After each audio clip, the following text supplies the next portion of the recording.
शब्द 77। आपन आश कीजे बहुतेरा, काहुन मरम पावल हरिकेरा।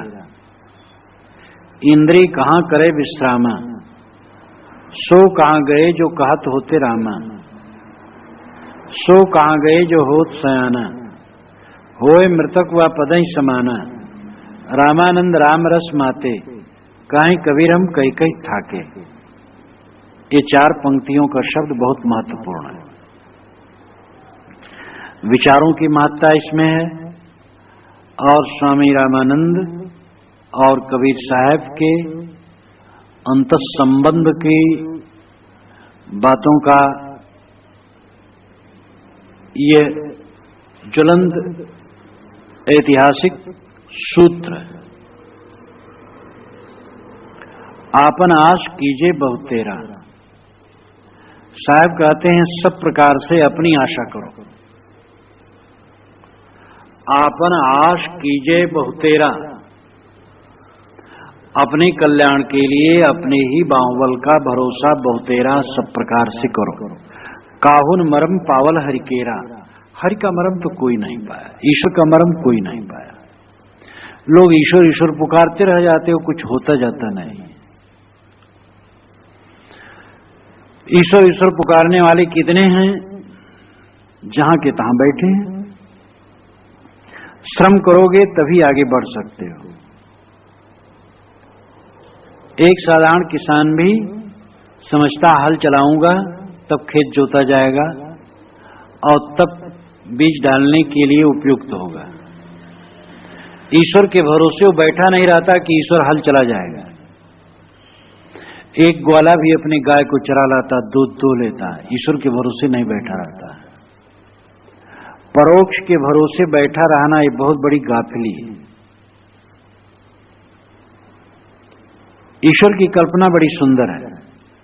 दुनिया में जितनी कल्पनाएं हैं, ईश्वर की कल्पना सर्वोच्च सुंदर है। ऐसा ईश्वर जो सर्वत्र हो, सर्वशक्तिमान हो, सर्वज्ञ हो, दयालु हो, कृपालु हो, न्यायी हो, उदार हो, निश्चित है हमारे लिए बड़ा हितकर हो। और दुनिया में फिर सर्वत्र आनंद आनंद, इसकी बड़ी आवश्यकता है। वो हर जगह है, इसलिए सबकी बात को देखता है। सर्वज्ञ है इसलिए सब जानता है। सर्वशक्तिमान है, कुछ भी कर सकता है। दयालु है, न्यायी है, इसलिए गलत को दूर करके अच्छे करेगा। अब ऐसी शक्ति हो तो फिर क्या पूछना है। चोरी, व्यभिचार, हत्या, जेब कतराई, डाका, आगजनी, सामूहिक हत्या, ये सब कैसे होंगे। भगवान के मंदिरों में जो सारा दुराचार जगह जगह होता है वो कैसे होगा। भगवान के नाम पर ही जो रक्तपात करते आए हजारों वर्षों से, कैसे कर सकते। एक समझदार आदमी अपने बच्चों को कुकर्म नहीं करने देता है। अगर वो ज्यादा हो करे तो पीट पाट करके ठीक करता है। आदमी तो ऐसा भी हो सकता है वो असमर्थ है, लड़की जवान हो गई, वो असमर्थ है पिता, लेकिन ईश्वर सर्वसमर्थ है, उसके सामने तो किसी को नहीं चल सकता है। तो ऐसा ईश्वर बहुत काम का है और इसीलिए ईश्वर की कल्पना की गई। दुर्भाग्य है कि ऐसा कुछ घटता नहीं संसार में। ऐसा घट जाए तो आज ही संसार आनंदमय हो जाए। इसलिए साधक को चाहिए कि इस भूल भुलैया में अपने आप को डुबाए न रखे। सोमनाथ का मंदिर लूटा गया, ईश्वर टुकुट टुकुट ताकता रह गया, कुछ नहीं कर पाया। शिव जी की तीसरे नेत्र खुलने से प्रलय होता है और शिव जी का मंदिर तोड़ा गया, शिवलिंगी तोड़ी गई। विश्वेश्वरनाथ मंदिर काशी में तोड़ा गया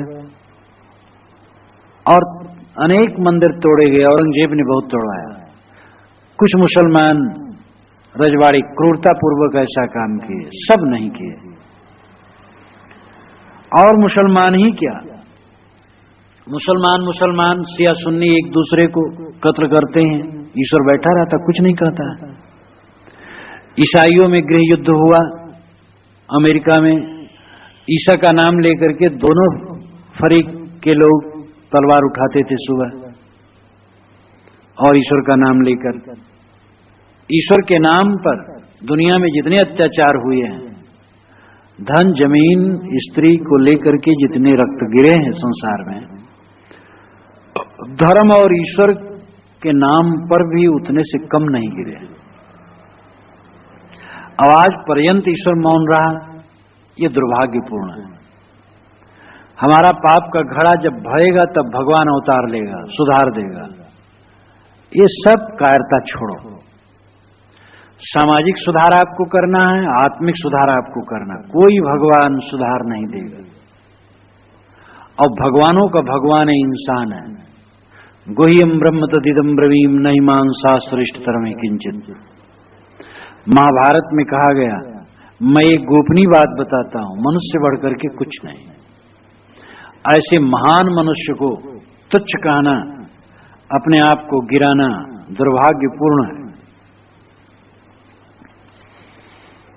आदमी अपने आप को खो दिया है। ये सृष्टि किसी ने बनाई है, इसलिए उसका उपकार मानना है।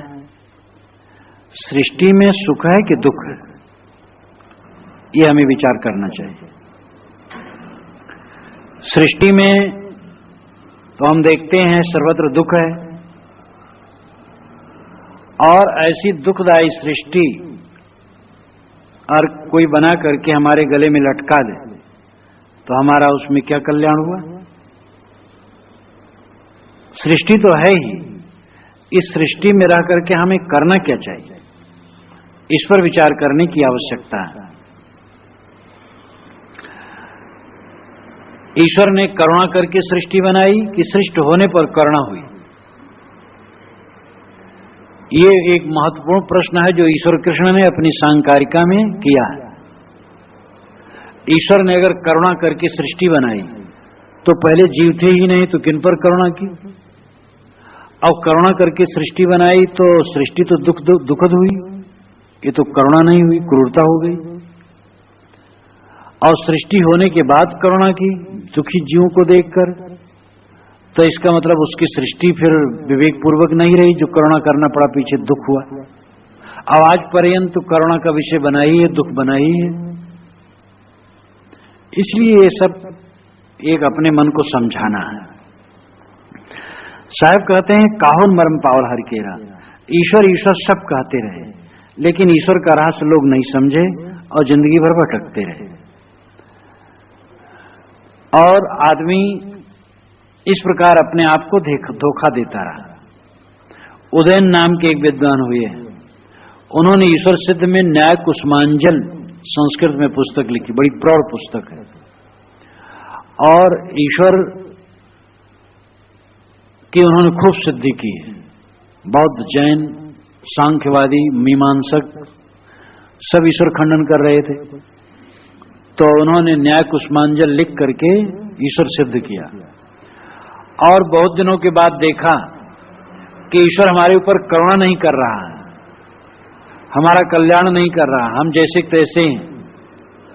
तब उन्होंने लिखा, ऐश्वर्य मदमत्तो वश मम वज्ञाय वर्त से पराक्रांतेषु बौद्धेषु मदधीना तो स्थिति। अय ईश्वर, तुम अपने ऐश्वर्य में उन्मादी हो गए हो। ऐश्वर्य मदमत्तो वश, अपने ऐश्वर्य में उन्मादी हो गए हो। मम वज्ञाय वर्त से, मेरी अवहेलना कर रहे हो। पराक्रांतेषु बौद्धेषु मदधीना तो स्थिति। समझ लो, तुम बौद्धों द्वारा रगड़े जा रहे थे, मैंने ही तुम्हारी जान बचाई, और तुम मेरे तरफ कुछ भी ध्यान नहीं देते हो। तो इस प्रकार ईश्वर के प्रति बहुत की बात लिखने के बाद उनको स्वयं शंका हुई और लगा ईश्वर कुछ कर नहीं रहा। ईश्वरी आत्मा है, आत्मबली बनो, नायम आत्मा बलहीन लभ्य। बलहीन व्यक्ति आत्मलाभ नहीं कर सकता है। उत्तिष्ठत जागृत प्राप्त बनाने बोधत। ऋषि कहते उठो जागो, महापुरुषों के पास जाओ, बोध प्राप्त करो और स्वयं पुरुषार्थी बनो। इंद्रिय कहां करे विश्राम है? साहब कहते इंद्रियों के भोग में लगे रहने वाले लोगों को विश्राम कहां मिलेगा? ईश्वर ईश्वर पुकारने वाले बैठे रह जाएंगे, कुछ होगा नहीं। जो श्रम करेगा अपने अंदर की गंदगी निकालेगा, उसी कल्याण होगा। हमने स्वयं अपने अंदर में गंदगी भरी है गलत काम करके, अब उसको दूसरा कैसे निकालेगा? हम स्वयं निकाले तो निकले। गुरु संत उसके आधार हैं, ठीक है, लेकिन बाहर से कोई ईश्वर आपका निकालने वाला नहीं है, स्वयं आपको निकालना पड़ेगा। लेकिन अब दूसरे लोग हैं जिस ईश्वर परमात्मा से कोई जरूरत नहीं। भला धार्मिक लोग ईश्वर ईश्वर कह करके कुछ भक्ति उक्ति करते, अच्छा है, जब तक स्वरूप ज्ञान न हो कोई ईश्वर इत्यादि कह करके और कुछ धर्म कर्म में लगा रहा है, बुरा नहीं। अंत में तो स्वरूप ज्ञान के लिए ईश्वर का भी प्रपंच हटाना है दिमाग से, तभी स्वरूप ज्ञान में दृढ़ता होगी। लेकिन पहले किसी को आत्मज्ञान नहीं मिला है, कोई सच्चे गुरु नहीं मिले हैं, तो ईश्वराद की कल्पना करके और कुछ भजन भक्ति करता है, कोई बुरा नहीं। लेकिन जो कुछ भी नहीं समझ पाते हैं, केवल इंद्रियों के भोग में डूबे हैं, साहब कहते हैं उनको विश्राम कहां मिलेगा? इंद्री कहां करे विश्रामा? इंद्री का मतलब इंद्री परायण व्यक्ति। इंद्री परायण व्यक्ति को कहां विश्राम मिल सकता है? भोग से इच्छा, इच्छा से भोग, ये घन चक्कर कभी मिट नहीं सकता। जो लोग समझते हैं हम भोगों को भोग लें तो इच्छा दौड़ेगी नहीं, कितने कमजोर मन के साधक के मन में भी भ्रम होता है कि मन में बारंबार भोग की भावना उठती है और मन परेशान होता है। भोग लेते तो संतोष हो जाता है, लेकिन उनको समझना चाहिए भोगने वाले का चित्त और असंतुष्ट होता है और इच्छा बढ़ती है। तंबाकू खाने वाला बारंबार तंबाकू खाना चाहता है, पान बीड़ी सिगरेट शराब वाले बारंबार उसको चाहते हैं, जो नहीं खाता पीता है सब समय के लिए विश्राम है। तो भोग से इच्छा बुझती नहीं है, भोग से इच्छा बढ़ती है। आग में घी डालने से आग बढ़ती है। इसलिए ये भ्रम बिल्कुल मिटा देना चाहिए कि भोग कर लेंगे तो संतोष हो जाएगा, तत्काल संतोष लगेगा, लेकिन इच्छा प्रबल हो जाएगी। इसलिए भोगों का त्याग सुख का रास्ता है। सो कहां गए जो होत सो कहां गए जो कहत होते रामा? साहब कहते हुए कहां गए? उनकी स्थिति कहां हुई जो कहते थे हमें राम तार देंगे? यह राम से अभिप्राय की और राम से नहीं, ईश्वर से। अपने अपने मत के अनुसार लोग यही कहते हैं ईश्वर हमें तार देगा, ईश्वर प्रभु हमारा आधार है। साहब कहते ऐसे लोग कहां गए, कहां स्थिति हुई? कहते रह गए और जहां की तहां बने रह गए। चरित्र ही हमारा ईश्वर होना चाहिए। जब तक चरित्र और रहनी हमारा ईश्वर न होगा, कभी भी परिवर्तन नहीं होगा। ईश्वर ईश्वर कहने वाले अनेक दुर्व्यसनों में डूबे रहते हैं और ईश्वर ईश्वर पुकारते रहते हैं। दुर्व्यसनों को छोड़ो, दुर्गुणों को छोड़ो। ईश्वर तो हृदय में बैठा है, राम तो हृदय में बैठा है, और तुम्हें परिश्रम करना है दोषों का परित्याग करने के लिए, दुर्गुणों का परित्याग करने के लिए। दोषों दुर्गुणों को छोड़ो तो राम परमात्मा और ब्रह्म कहीं खोजना थोड़े, सबके दिल के अंदर में जो सबका अपना आपा है, चेतना है, आत्मा है, वही उसका परमात्मा है। सो कहां गए जो होत सयाना? साहब कहते हुए सयाने लोग कहां गए, कहां स्थित हुई? सयाने मतलब है बहुत ज्यादा बुद्धिमान, पढ़ा लिखा कलाकार, कोई चित्रकला में निपुण है, कोई मशीन की कला में निपुण है, कोई काव्य कला में, कोई प्रवचन पटु है, कोई बड़ी सूक्ष्म बातों की व्याख्या कर देता है, कोई वास्तुकला। वास्तुकला का मतलब है जिसमें बसा जाए वो वास्तु। ये मकान को बनाने में निपुण है, कोई न्यायविद है, अनेक प्रकार की कलाएं हैं। और ऐसी कलाओं से संपन्न व्यक्तियों को सयाना कहा जाता है। साहब कहते इनको भी कहां शांति मिलेगी? ठीक है कि ये सब कलाएं जीवन में आवश्यक है और इनका उपयोग है, इनका महत्व है, लेकिन केवल इतने से आत्म शांति किसको मिलेगी? इसलिए आत्म शांति के लिए आत्मबोध चाहिए, आत्म परिष्कार चाहिए, आत्मशोधन चाहिए, आत्मस्थित चाहिए। कोई वकील हो जाए तो पैसा कमा सकता है, उसकी जरूरत है पैसे की। डॉक्टर हो जाए, इंजीनियर हो जाए, प्रोफेसर हो जाए, कृषक हो जाए, व्यापारी हो जाए तो धन कमाएगा, उसकी जरूरत है। लेकिन इतने से आत्म शांति नहीं हो जाएगी। ये तो है कमाना है खाने के लिए, खाना है जीने के लिए। जीना किस लिए है? वो आत्म शांति के लिए। इस चीज को समझना चाहिए। तो सो कहां गए जो हो सयाना। साहब कहते बड़े बड़े सयाने, कलाकार, विद्वान, योग्य, ये कहां गए? हुए मृतक वापद ही समाना। मर करके बस सब उसी पद में समाये, गर्भवास में समाये, संसार में भटक गए। और ये पंक्ति का सीधा अर्थ किया जाए तो यही होगा। लेकिन होए मृतक वह पदई समाना का अलग से किया जाए तो होगा होए मृतक वह पदई समाना। संसार से मर करके उस पद में, उस स्वरूप स्थित में, उस राम पद में स्थिति होती है। पहले तो साहब खंडन किए कि इंद्रिय परायण लोग कहां विश्राम पाएंगे, खाली राम राम कहने वाले भगवान हमें तार देगा, ऐसे के लोगों को भी कहां कल्याण। और जो बड़े कलाकार, विद्वान, बुद्धिमान हैं, उनका भी कहां कल्याण। कल्याण तो होता है मर जाने पर। मर जाने का मतलब मोह मर जाए। शरीर तो सबका मरता है। मन मरे न माया मरे, मर मर जात शरीर, आशा तृष्णा ना मरे, यूं कुछ कहें कबीर। मन माया आशा तृष्णा के मरने से मोक्ष होता है। मरो मरो गोरख मरण है मीठा। गोरखनाथ ने कहा, आए गोरख मरो मरो, मरना मीठा है। ये समाधि क्या है? संसार से मरना ही। चश्म बंदो घोष बंदो लब्य बंद, गर्नवीनी सर्रेहक वर्मन बखन। आंखें बंद कर लो, कानों को बंद कर लो, ओंठों को बंद कर लो, इतने पर सत्य के दर्शन न हो तो मेरा मजाक उड़ाना। चारों तरफ से समेट लेना। कश्चित धीरा प्रतिज्ञात्मान इच्छत, आवृत चक्षु अमृतत्व इच्छन। कोई विवेकवान पुरुष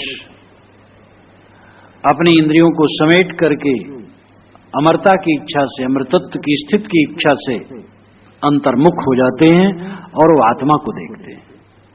बाकी लोग परांच खान वितरण स्वयंभू तस्मात् परांग पश्यत नांतरात्मन। प्रकृति ने इंद्रियों को बहिर्मुख बनाया है और आदमी बहिर्मुख बना है, बाहर देखता है, नांतरात्मन, अंतरात्मा को नहीं देखता है। कश्चित धीरा, कोई विवेकवान पुरुष, प्रतिज्ञात्मान में इच्छत, जो अंतरात्मा है उसको देखता है। आवृत चक्षु, आंखों को ढक कर, मतलब इंद्रियों को समेट कर, अमृतत्व इच्छन, अमृतत्व की इच्छा से। जिसे अमरता की इच्छा है, पूर्ण शांत की इच्छा है, वो इंद्रियों को समेट कर, बाहर से लौट कर अपनी आत्मा को देखता है। आत्मा द्वारा आत्मा को देखता है, ऐसा ही वचन आया है। आत्मा द्वारा आत्मा को देखता है, मतलब है स्वयं दृष्टा, स्वयं साक्षी है। अपने पर लक्ष्य आना, अपने आप को देखना है। तो होए मृतक वापद समाना। संसार से मर करके आदमी उस पद में समा सकता है जो मोक्ष पद है, निर्वाण पद है, कैवल्य पद है। बौद्ध शून्यवादियों ने तो माना है कि आकाश ने मानो गांठ बांध दी और आकाश ने ही मानो खोल दिया। भगवान बुद्ध ने जब से महासमाधि लाभ प्राप्त किया जिस रात्रि को, और जिस रात्रि को उन्होंने पर निर्वाण प्राप्त किया, यानी शरीर छूटा, इसके बीच में उन्होंने एक शब्द भी उपदेश का नहीं बोला, उपदेश किया ही नहीं। ये नागार्जुन का मत है, शून्यवादी नागार्जुन का। क्योंकि जगत है नहीं, बंध नहीं, मोक्ष नहीं, कुछ नहीं। तब प्रश्न हुआ, बुद्ध जीवन भर उपदेश करते रहे को? कहे उन्होंने तो जब से समाधि लाभ किया और जब तक मरे एक शब्द भी उपदेश नहीं किया। वो तो जैसे बांस में हवा जाए और अपने आप आवाज हो जाए तैसे हो गया।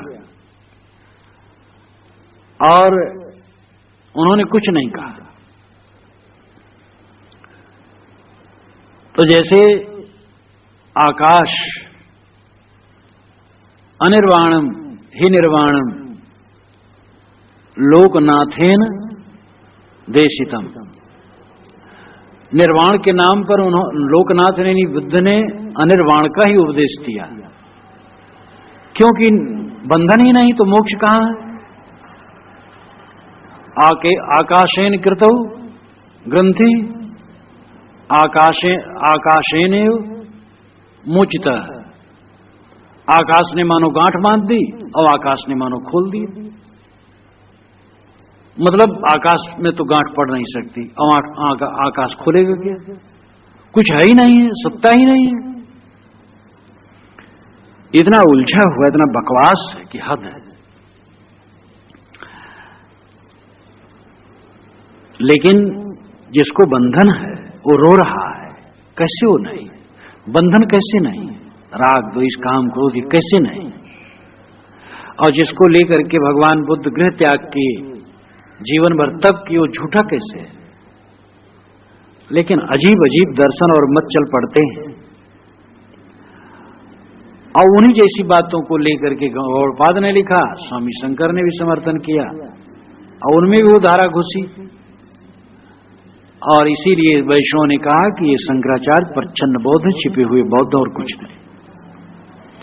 ये यथार्थता है कि जगत है और यथार्थता है कि बंधन है और यथार्थता है कि जिसको बंधन है वो साक्षी दृष्टा नित्य तत्व है जो मैं के रूप में है, और यथार्थता है कि बंधन कटते हैं और अपने स्वरूप में विश्राम मिलता है।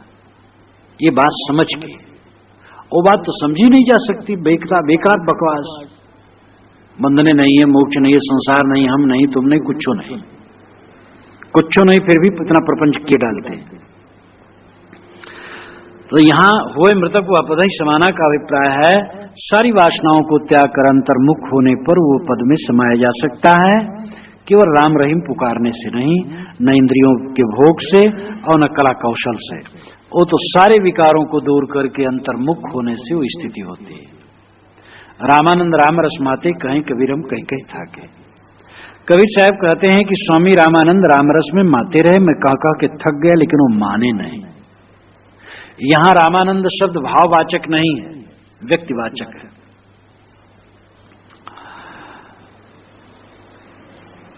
रामानंद स्वामी व्यक्ति जो थे,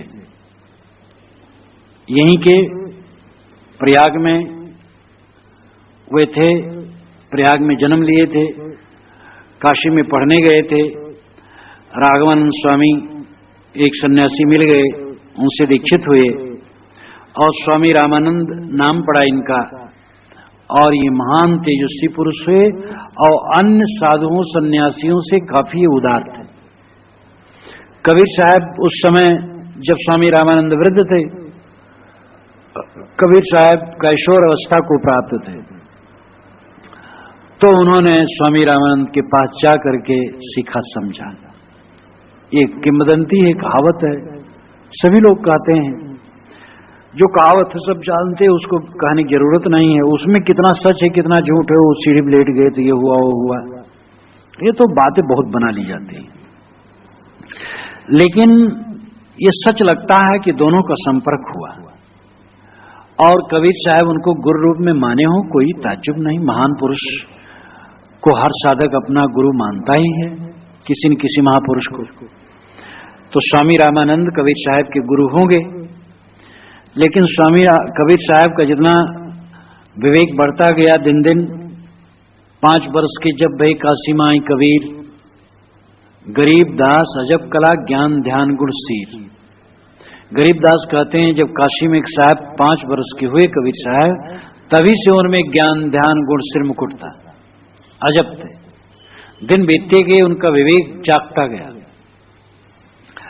और स्वामी रामानंद को भी वो टोकने लगे मानो। लेकिन स्वामी रामानंद जो मानते थे मानते थे। स्वामी रामानंद को साहब कहते हैं रामानंद रामरस माते। अब रामरस में तो कबीर साहब भी माते थे, लेकिन उनका राम था अंतरात्मा। स्वामी रामानंद शायद परोक्ष राम में कल्पना में लगे रहे हों, ये अवतारी राम में। इसलिए साहब कहते स्वामी रामानंद परोक्ष राम में, अवतारी राम में, अवतार राम में माते। और मैं कह के थक गया, लेकिन वो समझे नहीं। कहीं कबीर हम कहीं थाके, कहीं थाकने की बात कैसे हो सकती? उसी से होगी जिसको हम बारंबार कहें वो बात न माने।